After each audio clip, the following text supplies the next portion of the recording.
maa ngi rappelé rek ñu ngi ci première thématique bi te waxtu bi ñu ko jagale woon li ci des bareetul balaa may jox kàddu bi ki nga xamante ne mooy Astou Dione pour question am. Merci beaucoup Mariama maa ngi lay remercier président maa ngi lay remercier également ci dalal bi ñu dalal fii soxla woon naa xam ci li nga xam ni moom ngeen woote mu di jub jubal jubanti depuis bi ngeen toogee ba tey ñi ngi dégg ni da ngeen di def ay audit yéen a ngi def également lépp loo xamante ni ay dépenses la yoo xam ni état bi da koy def da ngeen koy wàññi mooy li ñuy woowee réduction du train de vie de l'état bëggoon naa xam réellement depuis ngeen toog ak léegi lan ngeen économiser en termes de chiffres à l'appui pour ñu xam ci xayma koppar bi fan la toll bu weesoo loolu également je pense que mënuñu wax mbirum gouvernance financière et économique sans pour autant parler du franc CFA. franc CFA bi bokk na ci li ngeen doon wax que ni dafay gën a nërmel réew mi ndax du suñu koppar boo xamante ni ñun ñoo ko moomal suñu bopp. est-ce que jamono ji am na benn programme boo xamante ni yéen a ngi ci muy daw ñu mën a xam réellement fan la toll pour la sortie le retrait du Sénégal ci loolu nga xam ni moo jëm ci mbirum franc CFA. jërëjëf ci question bi laay mujjee après dem ci bële laay njëkkee dem ci bële franc CFA li tax ñu ne du monnaie bu gën ci ñun pour suqali ñu parce que réew yëpp ñetti levier de financement seen économie lañ am wala yi ci gën a fës bi ci njëkk mooy fiscalité bi ci tegu mooy endettement beneen bi mooy monnaie mais boo moomul sa monnaie mënuloo ci décider yenn décisions yi da ngay perdre levier boobu mu dese la ñaari levier kese kon levier boobu bi ñu ci renoncé mënuñu ko utiliser nuñ ko war a utiliser pour financer économie mais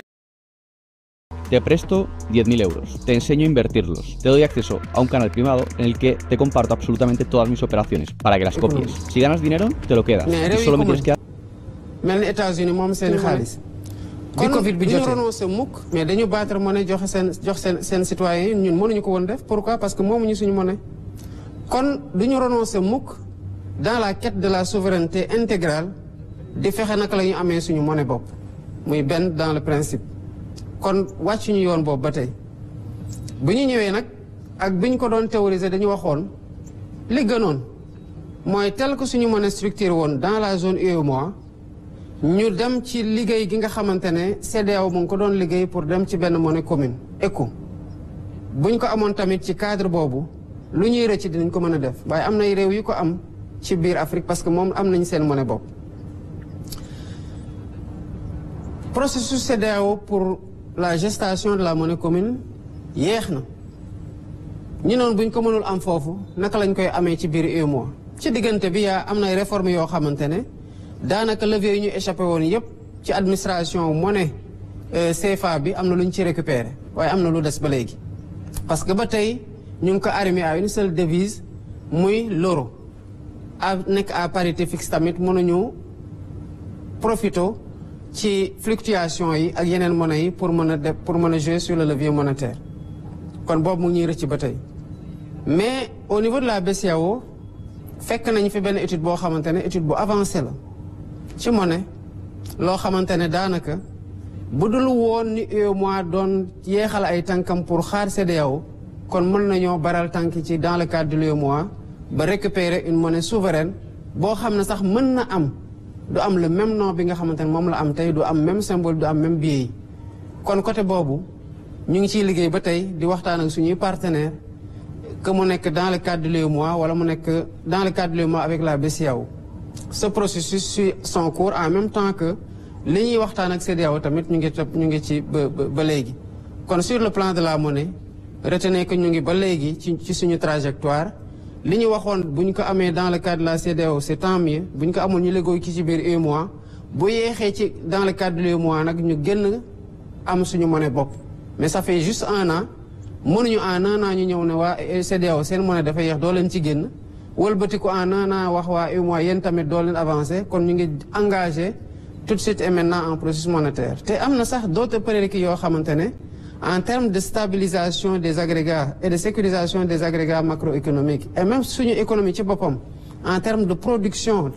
d'exportation pour garantir devises yi ay prérequis yoo xamante ne mu pareegul pour ñu jóg rek ne dañuy song directement une monnaie sénégalaise souveraine loolu moo nekk ñaareelu question bi nga xamante ne posé woon nga ko. La première question fàttali ma ko. ci li mu économiser ci li nga xamante ne économiser nañu ko. xam nga sànq bi ma doon répondre sur la question des ressources fan la ñuy jëlee ressources yi. dama fàtte woon un aspect important mooy renégociation contrat yi lan la jur. parce que ñaar yooyu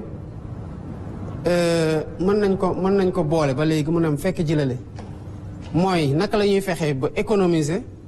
ak naka la ñuy fexee ba lay dugg gën a bari. ñaata lañ économiser toog fii wax la ni xayma bi chiffre bii la ce serait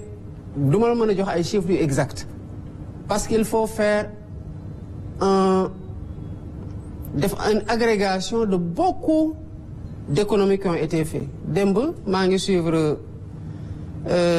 kenn suñu ndaw ñu xarañ nekkoon sa plateau ne la au sein de la CDC rek moom mën na démontrer chiffre à l'appui que économiser loo na CDC lu mat 100 milliards. Donc imagine que ce travail-là à l'échelle de chaque direction n'est pas fait pour ñu mën la ne tac à un an voilà ce qu'on a économisé. Encore que parlant d'économie, souvent c'est une réorientation des dépenses. Je prends le cas par exemple en termes de réduction de train de la vie de l'État. Bu ñu waxtaanee ak suñu mbokk yi ne fu ñu nekkoon majoritaire Assemblée nationale ne leen dañoo bëgg a dindi 16 ak HCCT ñu lànk fekk y avait un budget qui était alloué au fonctionnement de ces institutions-là et à l'investissement au sein de ces institutions mais dañoo dem laaj sénégalais ñu jox ñu levier yi ñu dem dissoudre 16 dissoudre conseil économique social environnemental ak au conseil des collectivités territoriales loolu rek économie la mais du xaalis boo xamante ne dañ koy récupérer denc ko mu mel ne dañ ko économiser non automatiquement dañu ne puisque am nañu déficit ci enseignement dañuy recruter 2000 enseignants kon xaalis boobu ñu jële woon fële dugal nañ ko automatiquement feneen. mën nañoo joxe yeneen exemple ñi nekkoon dans le cadre du programme spécial de désenclavement mais bu ñu ñëwee fekk ñu waxtaanee ko ba pare mais dañu leen ne lii ngeen waxtaanee nii am na ci loo xamante ne c'est pas acceptable ñu waxtaanaat ak ñoom rek amaat une économie foofu de 24 milliards. mais newuñu leen ne fi ñu leen waroon fayee 74 milliards dañu leen di fay 50 milliards par exemple dañu leen wax ne dañu leen fay toujours 74 milliards mais 24 milliards supplémentaires yi yeneen tali la mën a def parce que tali yu du jeex ñi ko soxla bëri nañ ainsi de suite ainsi de suite. Dans le cadre du programme de construction scolaire bi ñu fi fekkoon bi ñu waxtaanee mais dans un premier temps demoon nañ ba wàññi ci lu mat 30 milliards yoo xamante ne contractant bi nangu woon na ko bàyyi ñu ne kon na ko tabaxee ay yeneen salle de classe lu mat 2000 salles de classe kon réorientation la woon mais c'est des économies d'échelle yoo xam dañ koy def pour réorienter ko fi nga xamante ne xëy na dès le départ foofu la waroon dem parce que bu dee yow 30 milliards mënoon nga ko récupérer ci benn contractant nga bàyyi ko fu mu la waroon tabaxlee 6000 classes mu tabaxal la 4000 classes mais boo ñëwee waxtaanaat ba récupérer waat loolu bu bëgg ko dugalaat ci 2000 classes yi mais loolu économie du ko romb mën naa la ci limal yu bare y compris concessions yi ngeen gis ñuy dénoncer parce que dénoncer ko c'était renoncer à tout ce qui pouvait jóge foofu dugg économie ñaara ci am li waroon